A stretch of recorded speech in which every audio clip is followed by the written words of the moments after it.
Сразу оговорюсь, что это не очередное видео про то, как сделать пеногенератор из накачанного садового опрыскивателя, запихивая в него куски мочалки. Принцип работы устройства в этом видео совсем другой. Вполне возможно, что такое устройство намного больше заслуживает названия пеногенератор. Для изготовления понадобятся следующие материалы. Жесткая трубочка от куркового распылителя, пара колпачков от иголок одноразового шприца, пробка от пластиковой бутылки, аквариумный распылитель воздуха, обратный клапан для аквариумного компрессора, небольшие отрезки силиконовых шлангов. Тот, что потоньше, 4-мм, будет воздушный, а потолще 6-мм для пены. Распылитель, обратный клапан и шланги недорого можно приобрести в зоомагазине. Для удобства нанесения пены можно будет использовать продувочный пистолет либо садовый поливочный распылитель. Также для работы пеногенератора понадобится источник сжатого воздуха. Для нормальной работы системы большого давления не потребуется. Вполне достаточно будет какого-нибудь небольшого компрессора. У меня это будет компрессор для аэрографа.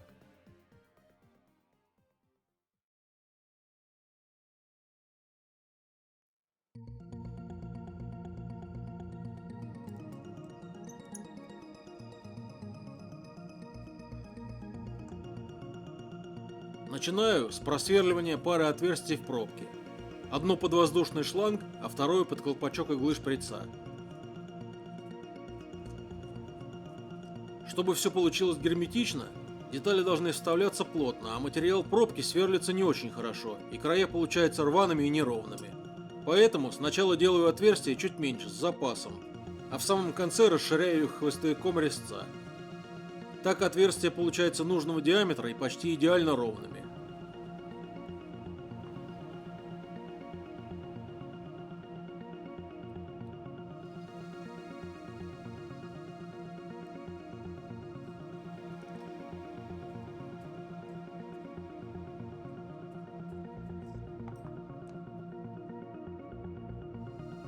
От колпачка иглы отрезаю верхнюю часть, а нижнюю, на которой есть небольшой выступ, вклеиваю в одно из отверстий в пробке на какой-нибудь водостойкий клей.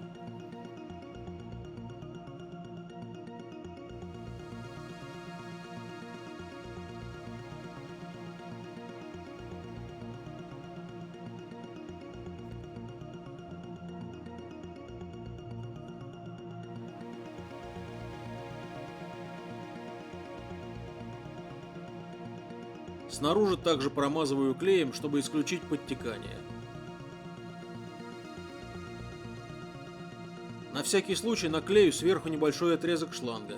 Может быть, прочности и не прибавится, но хотя бы выглядеть будет аккуратнее.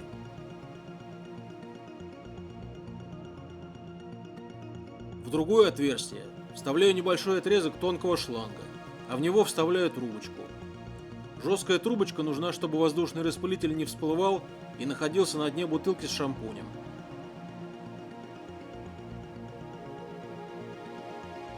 Сверху приделываю обратный клапан для воздуха. Он нужен, чтобы пена от шампуня не пошла по воздушному шлангу и не попала в компрессор. В качестве емкости для шампуня я буду использовать 1,5 или 2-литровую пластиковую бутылку. И моей жесткой трубочки немного не хватает, чтобы распылитель находился у ее дна. Поэтому пришлось нарастить трубочку небольшим отрезком шланга. К обратному клапану подсоединяю воздушный шланг, а пенный шланг к штуцеру, получившемуся из колпачка иглы.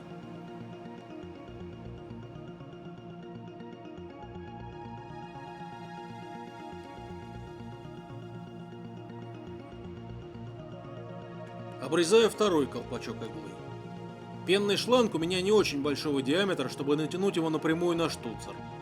Поэтому для подсоединения продувочного пистолета я использую колпачок как переходник.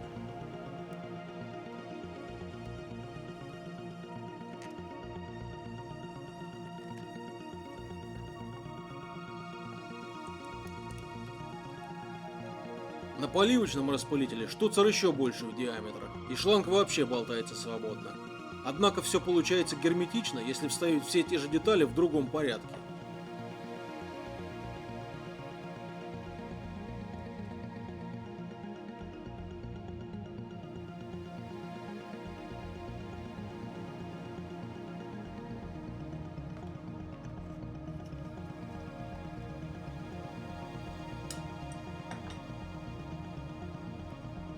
Теперь нужно подключить воздушный шланг к источнику сжатого воздуха.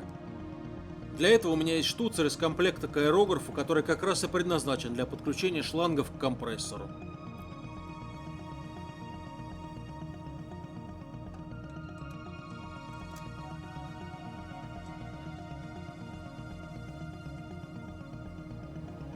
Ну вот, пожалуй, и все. Через каких-нибудь полчаса работы у меня получилась вот такая система.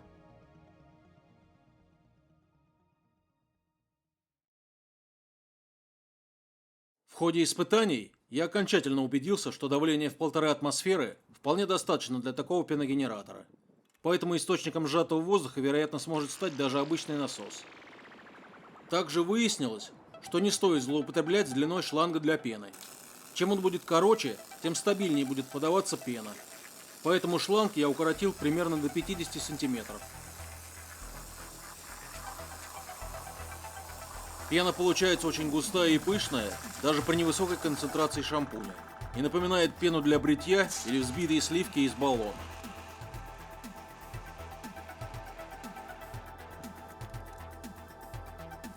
Можно сказать, что цель достигнута и пеногенератор работает. Однако я вряд ли буду использовать его при мойке кузова автомобиля. И сейчас объясню почему. Во-первых, наносить пену таким способом очень неудобно и долго. Чтобы нанести пену даже на очень маленький автомобиль, потребуется довольно много времени. Во-вторых, настолько густая пена для мойки кузова попросту не нужна. Может быть, это прозвучит странно, но задача бесконтактной пены, строго говоря, состоит вовсе не в том, чтобы мыть автомобиль. Ее задача размочить и разрыхлить верхний слой грязи с песком и подготовить ее под взбивание струей мини-мойки. А уже потом вы моете машину губкой с контактным шампунем.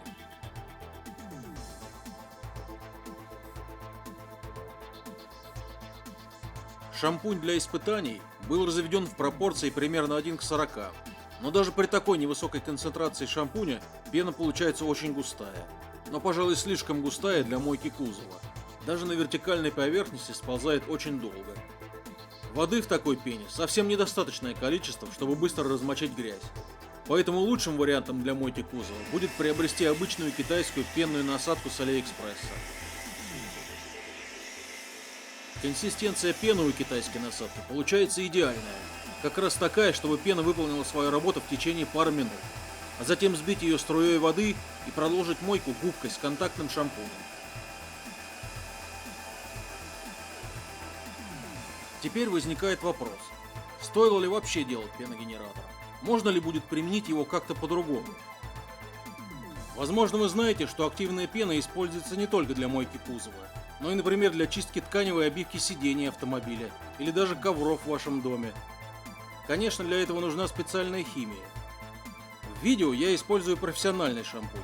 В продаже он есть в 5-литровых канистрах. И это не очень выгодно, если, конечно, не купить одну канистру и пользоваться ей долгие годы. Впрочем, у других фирм есть вполне доступные и недорогие пенные средства для ковровых и тканевых покрытий.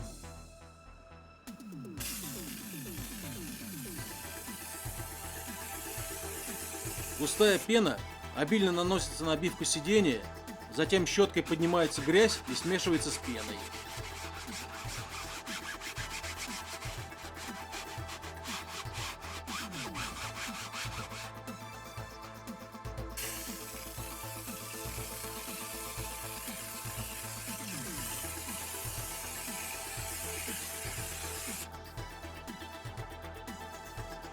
Пена, смешанная с грязью, собирается чистой тряпочкой, не оставляющей ворса. Воды в пене незначительное количество, поэтому высыхает все довольно быстро. При теплой погоде обивка становится сухой уже через 15-20 минут.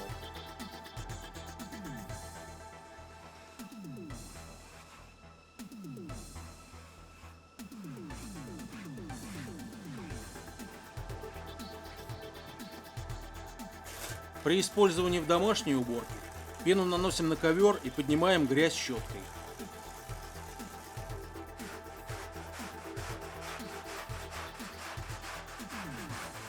Через несколько минут после высыхания пена кристаллизуется, и ее легко можно собрать обычным пылесосом.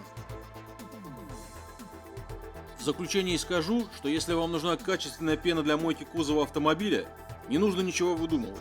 просто купите китайскую пенную насадку. А вот для химчистки салона и домашних ковров самодельный пеногенератор может стать отличной альтернативой одноразовым средствам в баллонах и моющему пылесосу.